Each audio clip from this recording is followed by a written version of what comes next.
وكرم وعلمه من البيان ما لم يعلم فسبحان الذي لا يحصى امتنانه باللسان ولا بالقلم ونشهد أن لا إله إلا الله وحده لا شريك له لا ضد له ولا ند له ولا مثل له ونشهد أن سيدنا وسندنا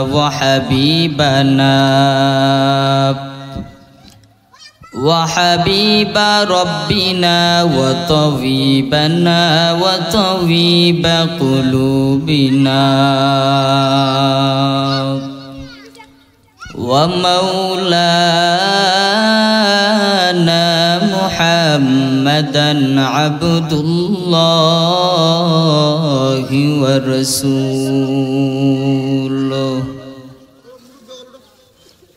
وبعد فأعوذ بالله من الشيطان الرجيم بسم الله الرحمن الرحيم والعصر إن الإنسان لفي خسر إلا الذين آمنوا وعملوا الصالحات وتواصوا بالحق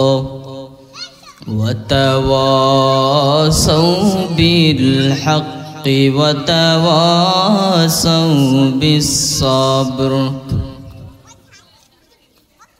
قال النبي صلى الله عليه وسلم كل أمتي يدخلون الجنة إلا من أبى قيل من أبى قال من أطاعني دخل الجنة ومن عصاني فقد أبى أو كما قال النبي عليه الصلاة والسلام اللهم صل على محمد وعلى آل محمد كما صليت على إبراهيم وعلى آل إبراهيم إنك حميد مجيد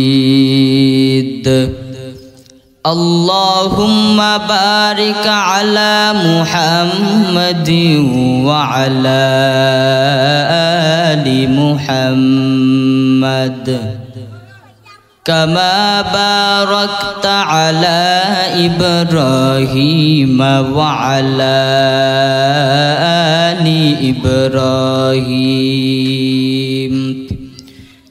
إنك حميد مجيد سبحانك لا علم لنا إلا ما علمتنا إنك أنت العليم الحكيم রব্বি জিদনি ইলমা রব্বি জিদনি ইলমা রব্বি জিদনি ইলমা রব্বি ইশরাহ লি সাদরি ওয়া ইয়াসসির লি আমরি واحلل عقدة من لساني يفقهوا قولي मोमिन जो फिदा नक्श कफ़े पाए नबी हो मोमिन जो फिदा नक्श कफ़े पाए नबी हो हुज़ीर कदम आज भी आलम का खजीना उज़ीर कदम आज भी आलम का खजीना घर सुन्नत नबवी की करे पैरवी उम्मत घर सुन्नत नबवी की करे पैरवी उम्मत तूफ़ान से निकल जाएगा फिर इसका सफीना तूफ़ान से निकल जाएगा फिर इसका सफीना। अल्हम्दुलिल्लाह महान अल्लाह पाकेर दरबारे लाखो कोटी शुक्र जे आल्लाह अपना आमाके हाजारो कोटी मानुषेर काछ थेके जाचाई ओ बाछाई करे আল্লাহ তাআলার সেই কুরআনের মজলিসে আসার বসার তৌফিকটুকু দান করেছেন। এই জন্য অন্তরে অন্তঃস্থল থেকে আমরা যে যেখানে আছি সকলে শুকরিয়া আদায় করি, সকলে বলি আলহামদুলিল্লাহ। আল্লাহ পাক আমাদেরকে এখানে এনেছেন, আমরা কেউ নিজ ইচ্ছায় আসতে পারি নাই। যদি আমরা নিজ ইচ্ছায় আসতাম তাহলে আমাদের মতো যে ভাইয়েরা বাড়িতে দোকানপাটে ঘোরাফেরা করতেছে তারাও আসতে পারত। যেহেতু সবাই আসতে পারে নাই, শুধুমাত্র আমরা আসতে পেরেছি, এটাই তার প্রমাণ আমরা নিজ ইচ্ছায় আসি নাই। আল্লাহ তাআলা আমাদেরকে ভালোবাসেন বিদায় সেই মজলিসে বসার তৌফিক দান করেছেন। যেহেতু বসার তৌফিক দান করেছেন, আমরা সকলে মনোযোগ দিয়ে কিছু কথা বলবো, শোনার আমলের নিয়তে শোনার তৌফিক দান করে সকলে আবার বলি আমিন। তো আপনাদের সামনে ছোট একখানা সূরা তেলাওয়াত করিলাম, যেই সূরাটা যদিও বলি সকলে পারে না, তারপর অনেকে শুনতে শুনতে মুখস্থ হয়ে গিয়েছে। পর্দার অন্তরালের অনেক মা বোনেরাও সেই সূরাটা যদিও শুদ্ধ হবে না, কিন্তু শুনতে শুনতে অনেকের মুখস্থ হয়ে গেছে। এমন একটি সূরা আপনাদের সামনে তেলাওয়াত করিলাম। আমি অল্প কিছু কথা বলবো। আমি আপনাদেরই এলাকার সন্তান, এলাকা আমার, আপনাদেরই সেই প্রাইমারি স্কুলে আমি পড়ালেখা করেছি, আপনাদের সাথে আমি ওঠা চলাফেরা করেছি।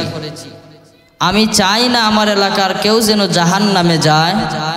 এখানের মধ্যে যারা একটু বৃদ্ধ বয়সে আছেন, যারা আমার দাদার বয়সী আছেন, আমি আপনাদের নাতি, আমি চাই আমরা দাদা নাতি একসাথে মিলে হব জান্নাতি।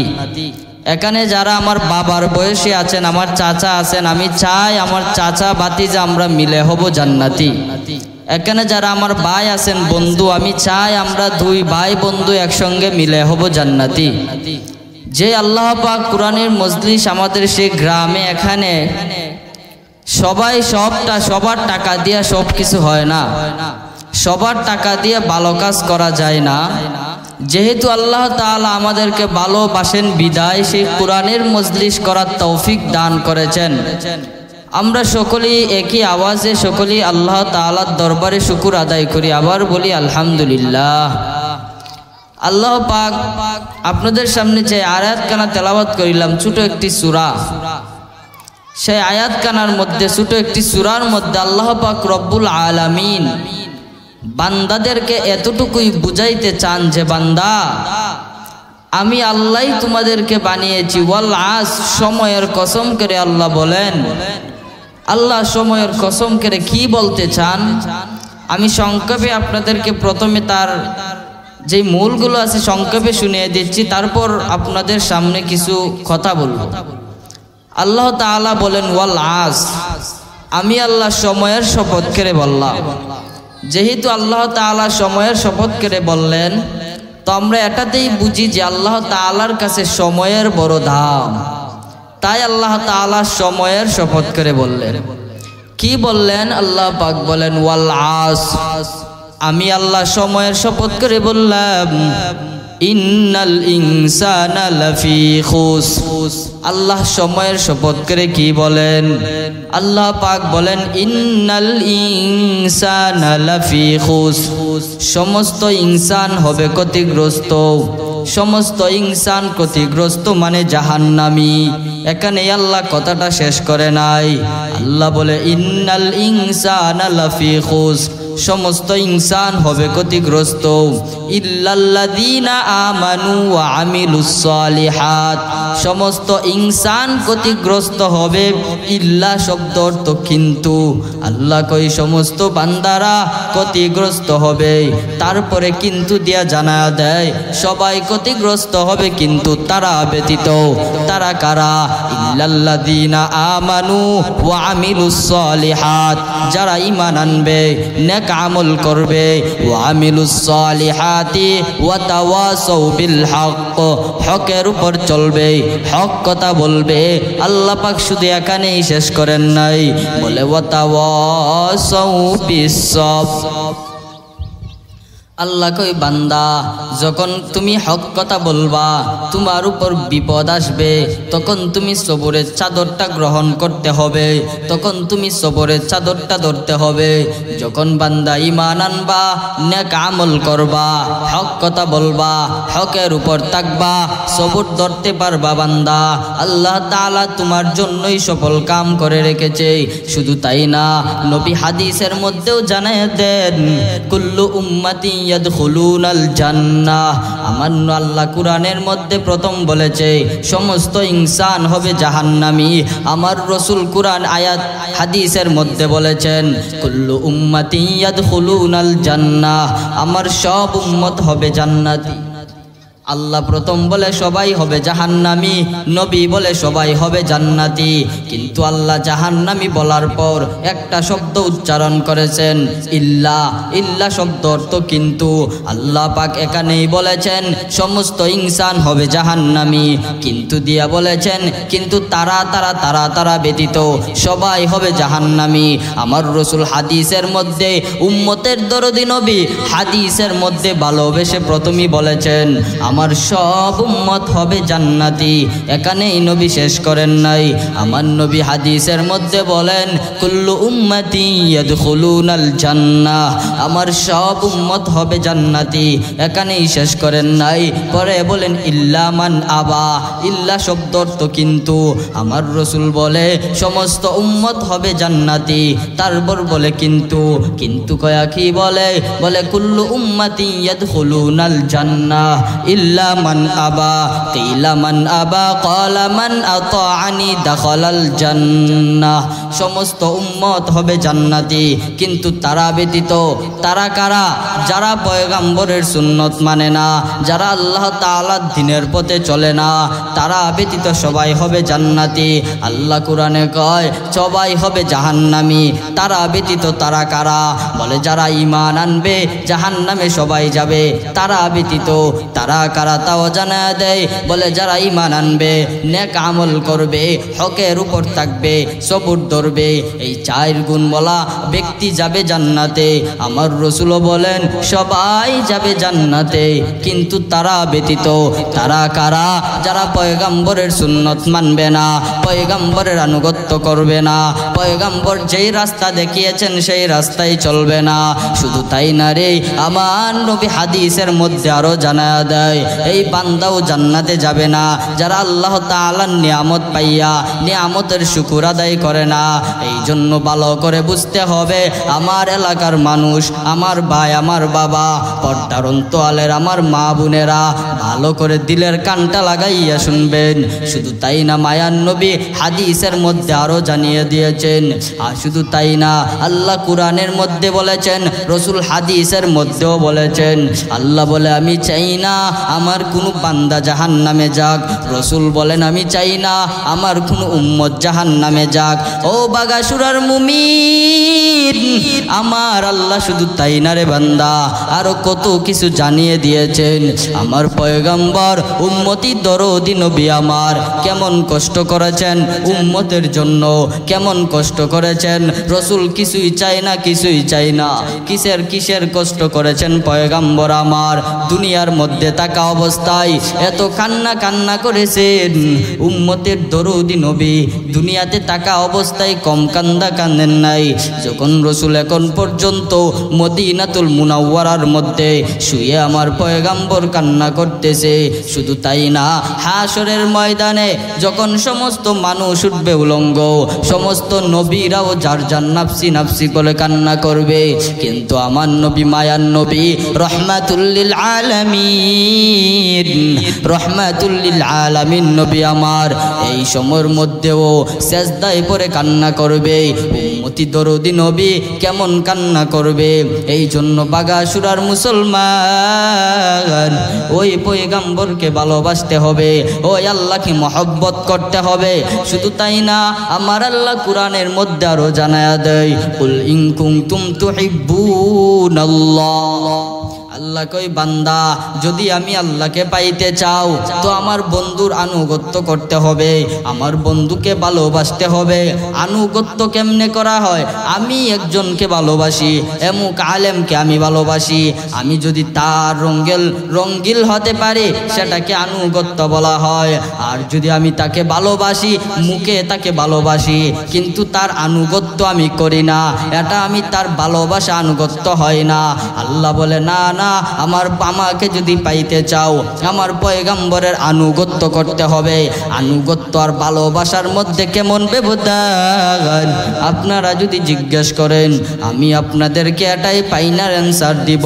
আসমান আর জমিনের মধ্যে যেমন ব্যবধান, ভালোবাসার আনুগত্যের মধ্যেও তেমন ব্যবধান। ভালোবাসার আনুগত্য এক হতে পারে না। ভালোবাসা কাকে বলে? ভালোবাসার আনুগত্য এক হতে পারে না। আল্লাহ কই, যদি আমি আল্লাহকে ভালোবাসতে চাও আমার বন্ধুর আনুগত্য করতে হবে। বন্ধুর আনুগত্য কেমনে করবা? বন্ধুর আনুগত্য করতে হবে, আনুগত্য হো বাগাসুরার মুসলমান, শুধু ভালোবাসলে হবে না, আনুগত্য করতে হবে। শুধু তাই না, আমার রসুল কান্না করে, শুধু তাই না রে মুমিন, হাসরের ময়দানে আগে আমার আল্লাহ জানিয়ে দিয়েছেন, হ্যাঁ বন্ধু, চিন্তার কারণ নাই, আপনার উম্মতের আমলনামা আমি আল্লাহ নিজ হাতে দেখব না, আপনার উম্মতের আমলনামা আমি আল্লাহ আপনার হাতে দিব। আপনি সুপারিশ করবেন বন্ধু, ঠিক আছে, কিন্তু আপনি দেইকা সুপারিশ কইরেন, উম্মতির দরদি নবী আমার। শুধু তাই না, আমার আল্লাহ আরো জানায়া দেয়, হ্যাঁ বন্ধু, আপনার উম্মতকে আমি বড় ভালোবাসি, আপনার উম্মতকে আমি বেশি ভালোবাসি। আপনার উম্মতের আমলনামা আপনি নিজ হাতে দেখবেন। আমি আল্লাহ আপনার হাতে আপনার উম্মতের আমলনামা দিব। আপনার উম্মতের আমলনামা দেখে আপনি সুপারিশ কইরেন। বন্ধু, আপনি সুপারিশ করবেন, কোনো বাধা নাই, কিন্তু আপনি দেখে সুপারিশ করিস। আমার নবী যখন আমলনামাটা উম্মতের এক এক করে হাতে নিবে, হাতে নেওয়ার পর আমার নবী দেখবে ফজর নাই, জুহর নাই, আসর নাই, মাগরিব নাই, আইশাও নাই। আমার রসুল চৌকের পানি ছেড়ে কান্না করবে আর বলবেন, রে উম্মতের দল, আমার তাইফের কষ্টের কথা কি তোমরা শুনো নাই? উহুদের কষ্টের কথা কি তোমরা শুনো নাই? ও বাগাসুরার মুমিন, ও ওই পয়গাম্বর কেমন ভালোবেসেছেন। আল্লাহর পয়গাম্বর উম্মতি দরদ নবী দুনিয়াতেও কান্না করেছেন, রওজার মধ্যে শুয়েও কান্না করেন, হাসরের ময়দানেও কান্না করবেন রে উম্মত। আজকে ওই নবীকে ভুলিয়া কেমনে তুমি চলতেছো? ওই রসুলের সুন্নতি দাড়ি নাই, মাথার মধ্যে টুপি নাই, শরীরের মধ্যে রসুলের সুন্নতি জামা নাই, কিভাবে তুমি চলতেছো?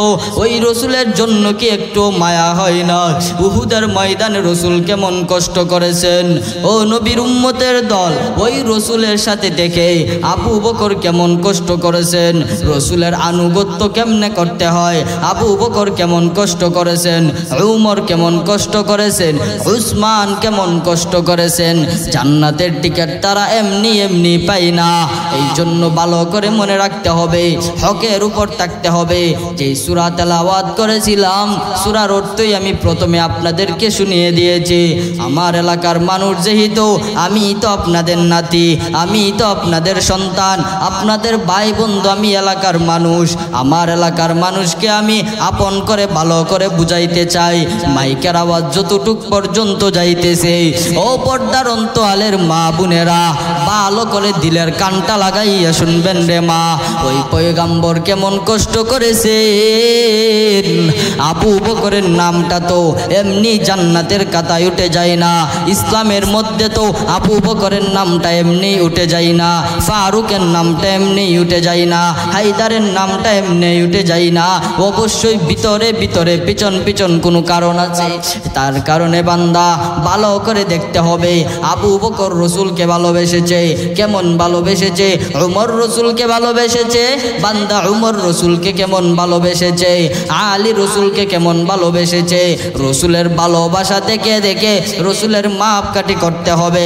কেমনে রসুলকে সাহাবাই কেরাম ভালোবেসেছেন, আমরাও রসুলকে ভালোবাসবো, তাদের পথে আমরা চলবো, সাহাবাই কেরামের পথে চলবো, রসুলকে আমরাও ভালোবাসবো।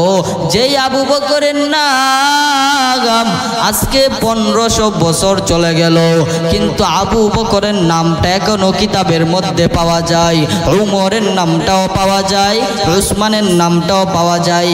এমনিতে এমনিতে নাই রে মুমিন। আল্লাহ পাক কেমন সম্মান দান করেছেন সেই আবু বকরকে, কেমন সম্মান দান করেছেন সেই উমরকে, কেমন সম্মান দান করেছেন সেই উসমানকে। শুধু তাই না রে মুমিন, যে আয়াত কানা তেলাওয়াত করলাম, আল্লাহ পাক বলে ওয়াল আস, সময়ের কসম। সময়ের কসম করে আল্লাহ কি বুঝাইতে চাইলেন? আল্লাহ পাক তো পারতেন অন্য কিছুর কসম কাটতে, কেন সময়ের কসম কাটলেন? এতেই আমরা বুঝে নিলাম সময়ের বড় দাম। সময়ের যদি দাম বেশি না হইতো, আল্লাহ পাক তো সময়ের কসম কাটতেন না। সময় অল্প, আমি সংক্ষেপে শেষ করে দিচ্ছি।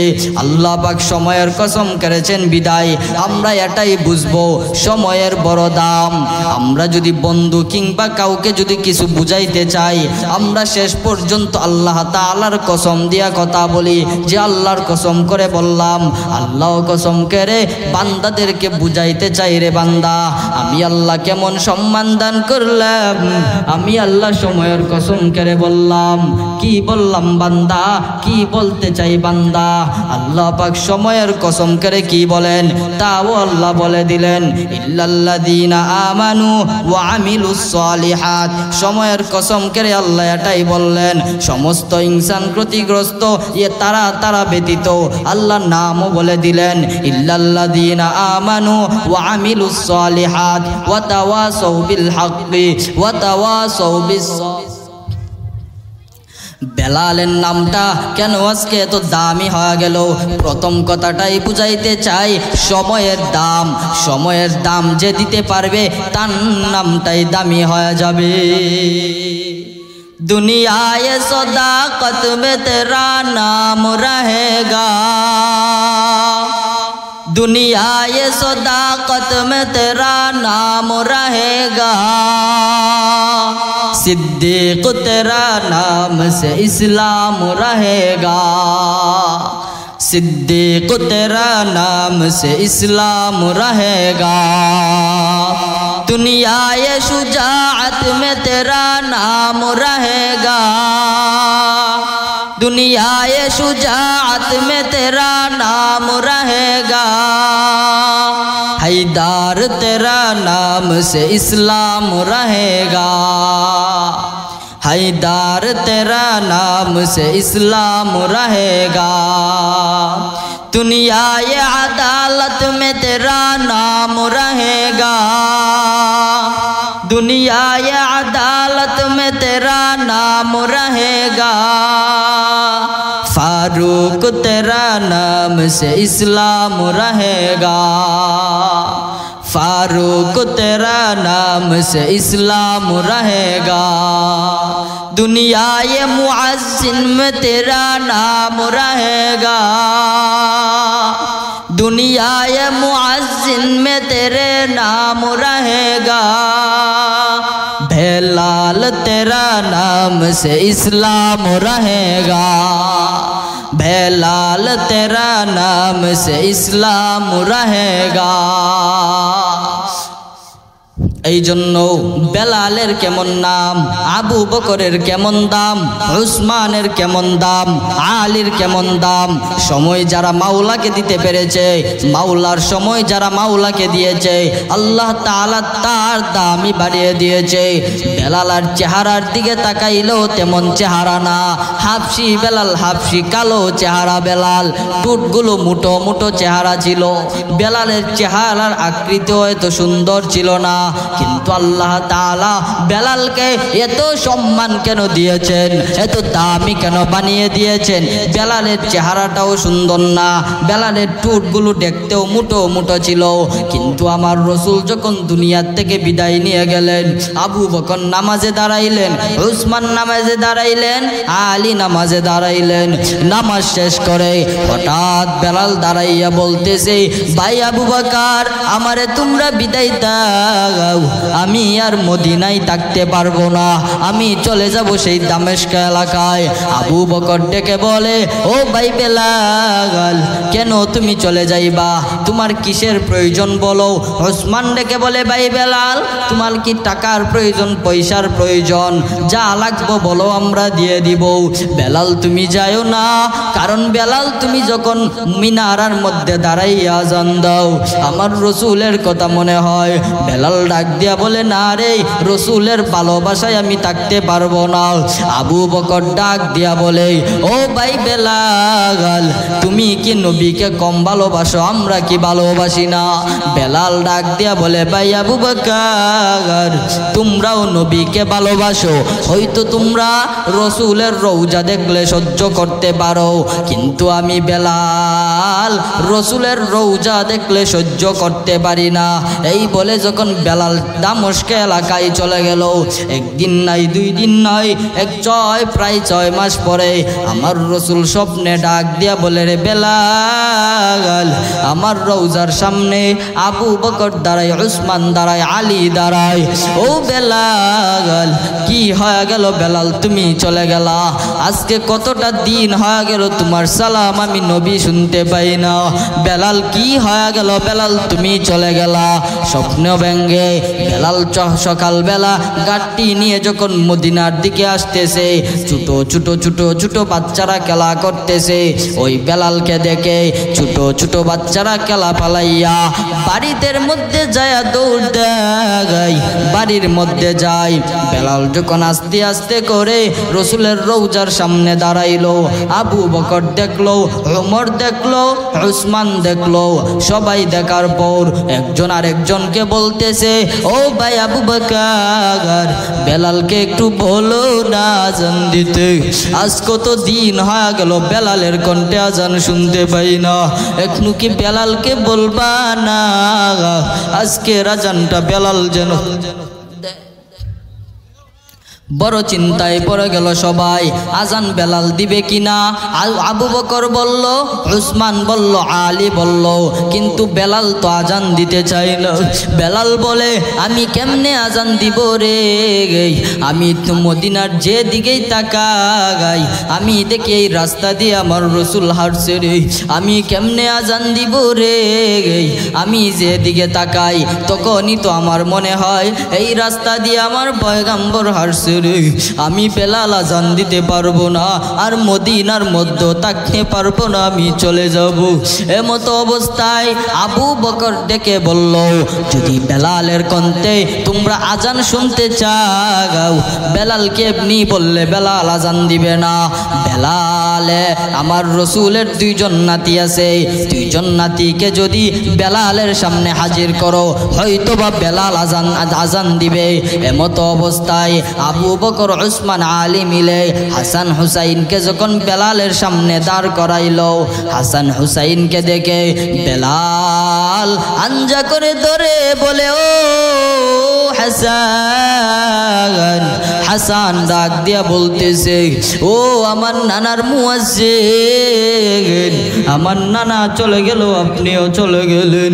আজ কতটা দিন হয়ে গেল আপনার কণ্ঠে ওই আজানটা শুনতে পাই না, আজকে আপনি আজান দিবেন।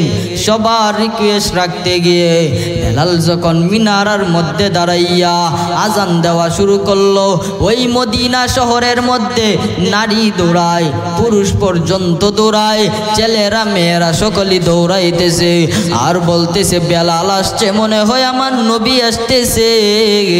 কারণ রসুল যে রাস্তা দিয়ে হাঁটতেন, বেলাল সামনে থেকে থেকে রাস্তার কাঁটাগুলো সরাইয়া দিত। আজকে সেখানে তাকাইয়া দেখতেছি রে, বেলাল আজান দিতেছে, মনে হয় আমার নবী চলে আসছে। ও বাগাসুরার ভাইয়েরা আমার, ও পর্দার অন্তরালের আম্মা জানেরা, ভালো করে দিলের কানটা লাগাইয়া শুনবেন। আজকে কেন বেলালের এত নাম আর এত দাম? মাওলার দেওয়া সময় বেলাল মাওলাকে দিয়েছে, এই জন্য মাওলা তার সম্মান বাড়িয়ে দিয়েছে। আমরা যারা মাওলার দেওয়া সময় মাওলাকে দিতে পারবো, আমাদের সম্মানও আল্লাহ বাড়াইয়া দিবে। মাওলার দেওয়া সময় কিভাবে মাওলাকে দিব?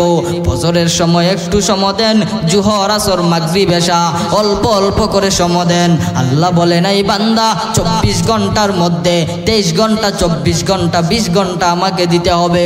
আল্লাহ কই বান্দা না না, বান্দা অল্প কিছু সময় যদি আমি মাওলাকে দিতে পারো, আমি মাওলা খুশি হইয়া তোমার নামটাও সেই আবু বকরের মতো জান্নাতের কাতায় লিখে দিব।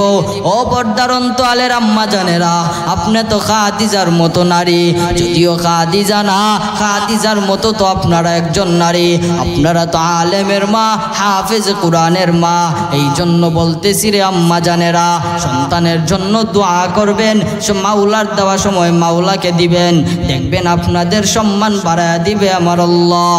ও যুবক ভাইয়েরা, মাওলার দেওয়া সময় যদি তোমরা মাওলাকে দিতে পারো, ওই মাওলার দেওয়া সময় মাওলাকে দেওয়ার কারণে আমার মাওলা আপনাদের সম্মান বাড়াইয়া দিবে।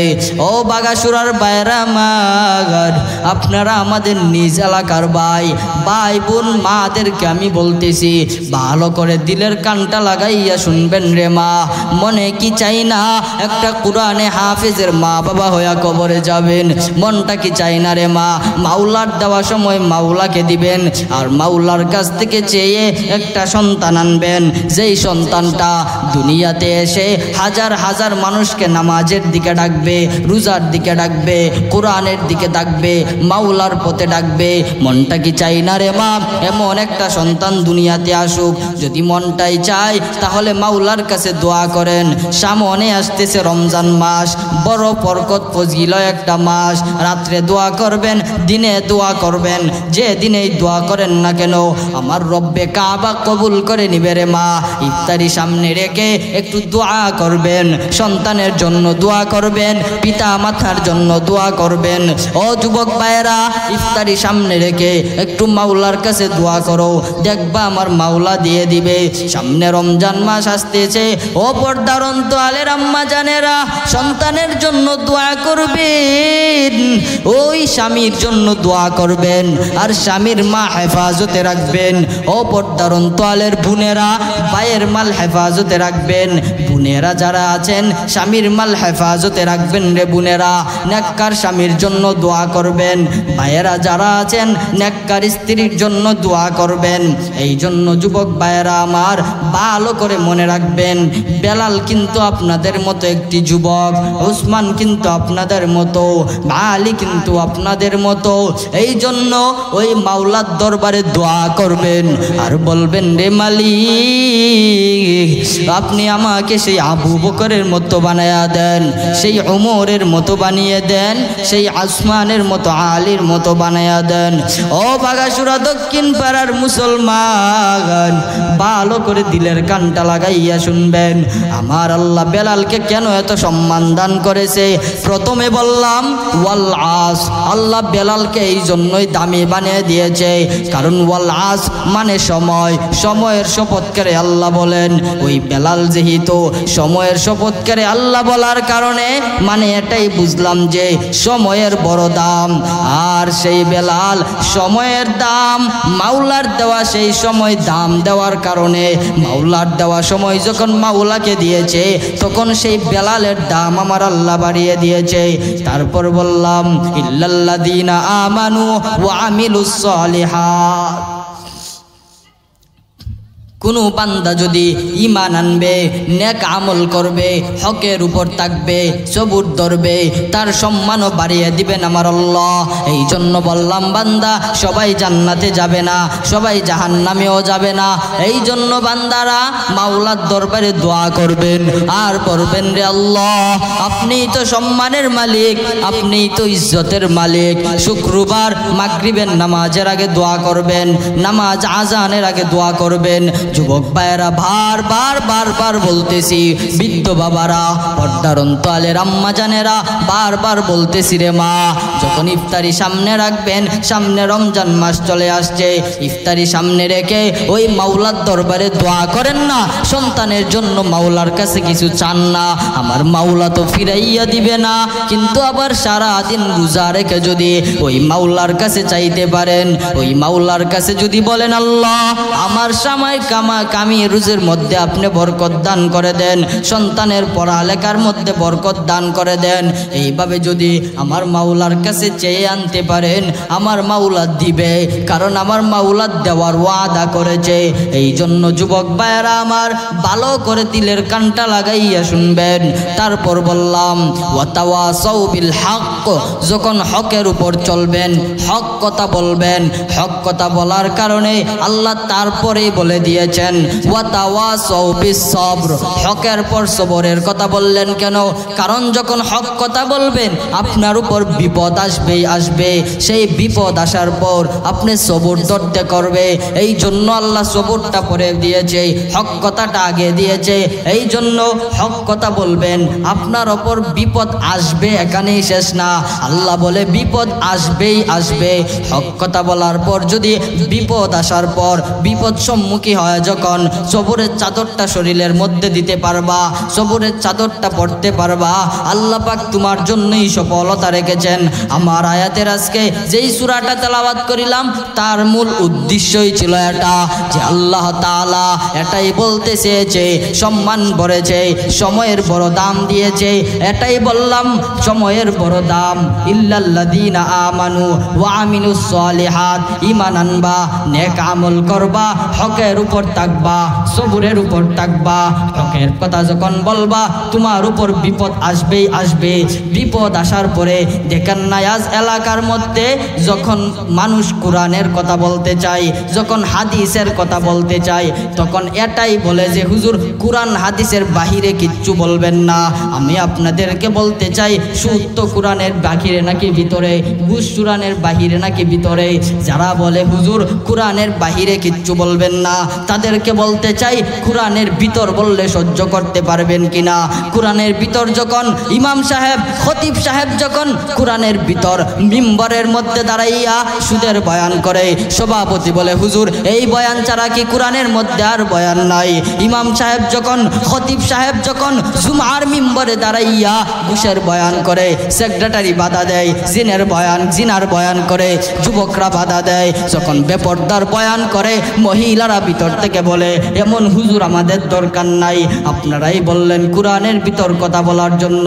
কোরআনের ভিতর বললে তো সহ্য করতে পারবেন না, কোরআনের মধ্যে তো সব কিছুই দিয়েছে। এই জন্য ভালো করে মনে রাখতে হবে, উলামায়ে কেরাম কোরআনের পক্ষে কথা বলবে, কোরআনের ভিতর থেকে কথা বলবে। আমরা উলামায়ে কেরামের সাথে থাকবো, উলামায়ে কেরামের সাথে তুজি এক হয়ে আমরা কাজ করতে পারি। কিছু মানুষ দেখবেন উলামায়ে কেরাম কেউ আওয়াজ একটু জুড়ে কথা বলে, কেউ নরম কণ্ঠে কথা বলে। যারা জুড়ে কথা বলে তারা কিছু বাংলাতে বলি তারা দারোয়ানের দায়িত্ব পালন করে। কারণ ভালো করে মনে রাখতে হবে, মাদ্রাসায় যারা দারোয়ান থাকে তারা যদি আস্তে আওয়াজ করে তাহলে তো মাদ্রাসার ছাত্ররা ঘুম থেকে উঠতে পারবে না, ফজরের নামাজ কাজা হয়ে যাবে। দারোয়ানের দায়িত্ব হলো একটু জুড়ে জুড়ে জুড়ে জুড়ে আওয়াজ করবে, যেন মানুষের জুড়ে জুড়ে আওয়াজ করবে, যেন ছাত্রের ঘুম ভাঙে, ফজরের নামাজ যেন পড়তে পারে। কিছু উলামায়ে কেরাম তো